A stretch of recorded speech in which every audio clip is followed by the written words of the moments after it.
Hello friends, कैसे हैं आप लोग। आशा और उम्मीद है कि आप लोग सब स्वस्थ होंगे और अच्छे से पढ़ाई कर रहे होंगे।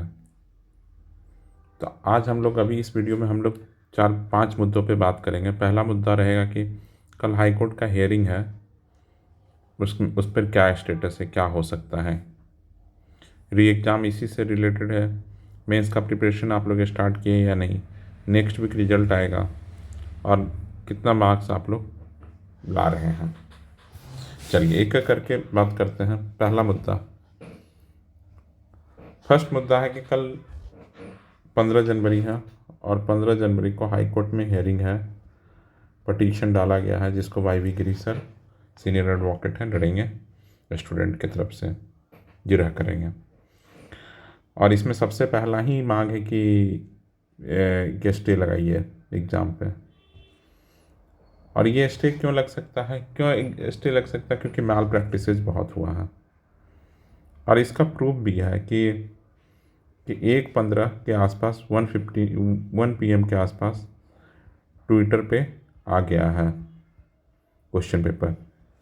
तो ट्विटर पे अगर 1 बजे आ गया तो उससे पेपर कहेंगे कि पेपर आउट था, पेपर लीक हो गया था या नहीं। सबसे बड़ा सवाल को हाई कोर्ट पूछेगा आयोग से कि 1 बजे अगर बाहर आ गया पेपर तो उसे पेपर लीक आयोग मानेगा या नहीं। उसे पेपर आयोग, तो फिर बहुत सारा इसमें है, बहुत सारे पुराने केसेस में ये सब आया है कि पेपर के ड्यूरेशन से पहले पेपर बाहर आना ही पेपर लीक कहलाता है। ड्यूरेशन अगर 12 से 2 है तो 1:55 में भी आना बाहर पेपर लीक ही कहलाएगा। इसलिए आप लोग देखते होंगे कि एग्जामिनेशन हॉल में जब हम लोग एक बार एग्ज़ाम के लिए इंटर कर जाते हैं तो आपका पेपर कैसा भी जाए तब तक आपको बाहर नहीं जाने दिया जाता जब तक कि पूरा ड्यूरेशन ख़त्म ना हो जाता है। ड्यूरेशन से पहले पेपर जाना इज़ पेपर आउट। तो कल सबसे बड़ा जिरा इसी पे है कि पेपर आउट था या नहीं था। सरकार मानने से मना, आयोग मानने से मना कर रहा है कि पेपर आउट था, सब लोग अंदर चले गए थे इसलिए पेपर आउट इसे नहीं मानेंगे। तो सबसे बड़ा। उसके बाद तीसरा है कि बहुत जगह ऐसा हो रहा था कि पेपर बहुत लेट से मिला था, पेपर लेट से मिला था। अब जिस सेंटर पे मिला पेपर लेट से उस सेंटर पे देखा जाएगा कि बताइए कि हुआ है कि नहीं। हाँ, एक आयोग जैमर का भी बोला था कि जैमर के कहीं भी बीपीएससी अपने सुविधा के लिए जैमर और सीसीटीवी के लगाता है। तो जैमर का एसओपी था या नहीं? अगर एसओपी था तो जैमर क्यों नहीं लगाया गया? अगर जैमर नहीं है तो 1 मिनट काफ़ी है इस पेपर के लिए। 15 मिनट में सारा आंसर की बन जाएगा जिस तरह का पेपर आपने पूछा था। इतना तो बन ही जाएगा कि आप पेपर में सही सही इतना करके आइएगा कि पेपर में निकल जाएगा आराम से। 130-135 क्वेश्चन का आप राइट क्वेश्चन आंसर दे सकते हैं। तो इसी से हम लोग का दूसरा क्वेश्चन भी है कि क्या प्रोबेबिलिटी है, क्या आप लोगों को लग रहा है क्या प्रोबेबिलिटी है? तो प्रोबेबिलिटी पेपर री एग्ज़ाम होने की प्रोबेबिलिटी क्या है? तो जो है अब कोर्ट पे ही है प्रोबेबिलिटी। कल कल बस हियरिंग हो जानी चाहिए, क्योंकि अगर इस वीक हियरिंग नहीं हुआ तो नेक्स्ट वीक रिजल्ट दे देगा। और एक बार रिजल्ट आ जाता है तो कोई भी आयोग, कोई भी कोर्ट बहुत स्टे लगाने से, उसको उसको रद्द करने से पहले सोचता है। लगता है कि इतना एनर्जी सरकार का, कमीशन का चला जाएगा। इसलिए तो कल हियरिंग होनी ही चाहिए और कम से कम कल का डेट में स्टे लग जाना चाहिए, स्टे ऑन रिजल्ट। ये कल आ जाना चाहिए, ये सबसे बड़ा हो जाएगा अगर ये हो जाता है। कल लोग गवर्नर से के पास गया था लेकिन अभी तक कमेटी तो बनी नहीं है। एक कमेटी बनाकर ये सब चीज़ों का देखना चाहिए था कि क्या चल रहा है आयोग में, कौन कौन सा लोग हैं, क्या क्या दिक्कतें हैं, उन दिक्कतों का निवारण कैसे हो सकता है। लेकिन कोई देखने वाला इस राज्य में नहीं है। चलिए तीसरा क्वेश्चन, मेंस का प्रिपरेशन कितने लोग स्टार्ट किया मेंस प्रिपरेशन? अगर मेंस प्रिपरेशन जो लोग भी स्टार्ट नहीं किए हैं तो अभी से शुरू कीजिए। और हम आपके सामने एक क्वेश्चन लिख देते हैं, इसका आप लोग अभी तुरंत इसका आंसर लिखिए वीडियो ख़त्म करने के साथ ही। सबसे आसान क्वेश्चन है और आसान है। आप देखिए, इसके लिए पढ़ने का कोई ज़रूरत नहीं है। ऐसा नहीं कि एग्ज़ाम अभी नहीं पढ़े हुए हैं तो ये एग्ज़ाम में जाकर, ये एग्ज़ाम में भी वैसा ही लिखिएगा जैसा अभी आप सोच रहे हैं। ऐसा ऐसा बहुत सारा सवाल आएगा, तो उसी सवाल को अभी हम लोग देखेंगे। एक सा क्वेश्चन लिख रहा हूँ क्योंकि मेंस प्रिपरेशन स्टार्ट करना है, तो अभी से स्टार्ट करना है, राइट नाउ। तो हम अभी क्वेश्चन लिख देते हैं। क्वेश्चन आप लोग एक बार पढ़िए और उसका आंसर लिखिए विद इन 10 मिनट। 10 मिनट में आप जो लिख पाते हैं, क्योंकि एग्ज़ाम में भी मेंस में वही हालत होता है जो अभी होगा। लगेगा कि इसके लिए कोई नहीं पढ़ता है, इसके लिए बस आपको अपना अपना क्या कहते हैं एम्बिट बढ़ाना होता है, अपने अपने जो सोचने का तरीका है उसको। तो बार बार सोचिएगा अलग अलग तरह का क्वेश्चन को, तभी इस तरह का क्वेश्चन का आंसर लिखिएगा। लिखिए इसका आंसर। तो क्या है question? Explain the concern of supreme court of India on combating gender stereotype. क्या बोल रहा है? लैंगिक रूढ़िबद्ध धारणाओं से मुकाबला करने के लिए सर्वोच्च न्यायालय की चिंता का उल्लेख कीजिए।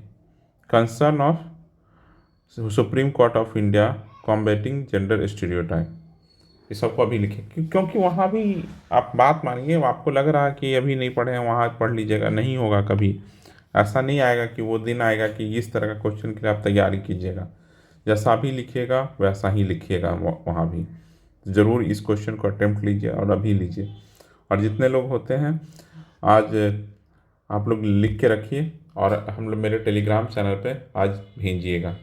हम लोग देखते हैं कि कितने लोग आप लोग लिखते हैं कि सिर्फ प्रीलिम्स का नंबर ही बात करते रहें कि प्रीलिम्स में इतने नंबर आ रहे हैं। नेक्स्ट हमारा वही पॉइंट है, आप ही लोग बता दीजिए क्या कट ऑफ होगा। लोग बोलते रहते हैं कि इतने नंबर आ रहे हैं, इतने नंबर आ रहे हैं। आप लोग बताइए क्या नंबर पे होगा सिलेक्शन। आप ही लोग कमेंट कीजिए, बताइए किस नंबर पे सिलेक्शन होगा।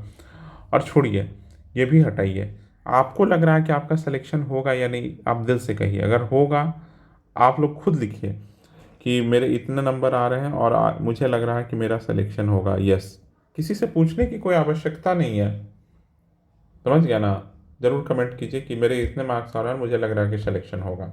और जिससे लग रहा है कि इतने नंबर आ रहे हैं उसका सिलेक्शन नहीं, वो भी लिखिए। अगर लिखना चाहते हैं तो, नहीं लिखना चाहते तो कोई बात नहीं। लेकिन सबसे बड़ा होता है कि हम अपने आप में कितना विश्वास है कि मेरा सिलेक्शन होगा या नहीं। जिनको भी लगता है सिलेक्शन होगा वो लोग पढ़ना शुरू कर दिए हैं, और नहीं तो करेंगे। समझ गया ना। करना शुरू कीजिए, पढ़ना शुरू कीजिए। और जो हमारा 5वां पॉइंट है, 5वां पॉइंट यही है कि नेक्स्ट वीक रिजल्ट आ जाएगा। बस आज आज ट्यूसडे हो गया, इस वीक को ख़त्म होते ही नेक्स्ट वीक रिजल्ट आ जाएगा। अनटिल अनलेस कल कोर्ट कुछ इस पर स्टे न लगा दे, क्योंकि बीपीएससी बहुत तेज़ी से अपना चाह रहा है कि बीपीएससी की हम जल्दी से रिजल्ट देकर प्रोसेस को आगे बढ़ाएं। बीपीएससी का मन अभी तक मन क्या, उसका बस चलता तो अब तक रिजल्ट दे चुका होता, लेकिन उसका बस नहीं चला है। तो बेसिक बातें यही है। और आप एक चीज़ और बात कर लेते हैं कि आज हो गया 14 तारीख, तो आज कल और परसों 16 जनवरी तक आप लोगों को ऑब्जेक्शन भेजने का है। तो आप लोग ज़रूर ऑब्जेक्शन भेजिए, जो भी आप लोगों को लग रहा है कि जिस पे भी क्वेश्चन भेजना है, आप लोग ज़रूर ऑब्जेक्शन भेजिए, जो भी आपको लग रहा है। बहुत सारे टेलीग्राम चैनल पे सोर्स दिया हुआ है, एनसीईआरटी, इकोनॉमी सर्वे, बहुत सारा चीज़ दिया हुआ है। तो आप लोग वहाँ से उसको उठा सकते हैं और भेज सकते हैं, क्योंकि 9 से 10 क्वेश्चन चला गया है। क्योंकि 9 से 10 क्वेश्चन तो मिनिमम गया है ऑब्जेक्शन के लिए। तो इसमें 3 से 4 क्वेश्चन तो पक्का डिलीट होगा, 3 to 4 क्वेश्चन। तो आप लोग भी जितना ज़्यादा सपोर्ट मिलेगा हर क्वेश्चन को, उतना बीपीएससी उसे देखेगा। ऐसे तो वो ऊपर ऊपर से टाल देगा। ठीक है। तो मेन यही एजेंडा है कि कल हाई कोर्ट में केस है, देखिए क्या होता है। और दूसरा कि मेंस का प्रिपरेशन आप लोग अब स्टार्ट कीजिए। अभी तक जो लोग स्टार्ट नहीं किए हैं, अभी से स्टार्ट कीजिए। जो मैं ये क्वेश्चन लिखा हूँ आप लोग इसे ज़रूर अटेम्प्ट कीजिए और बताइए कि कैसे। इसके लिए कोई पढ़ने का नहीं है। अगर किसी को लग रहा है कि पढ़ लीजिएगा तो गलत लग रहा। ठीक है, चलिए, thank you for listening. Video पसंद आया तो लाइक कीजिएगा, और चैनल आपको लगता है कि आपके लिए कुछ मदद कर रहा है चैनल आपको, तो ज़रूर सब्सक्राइब कीजिए। चलिए, ठीक है, थैंक यू फॉर लिसनिंग।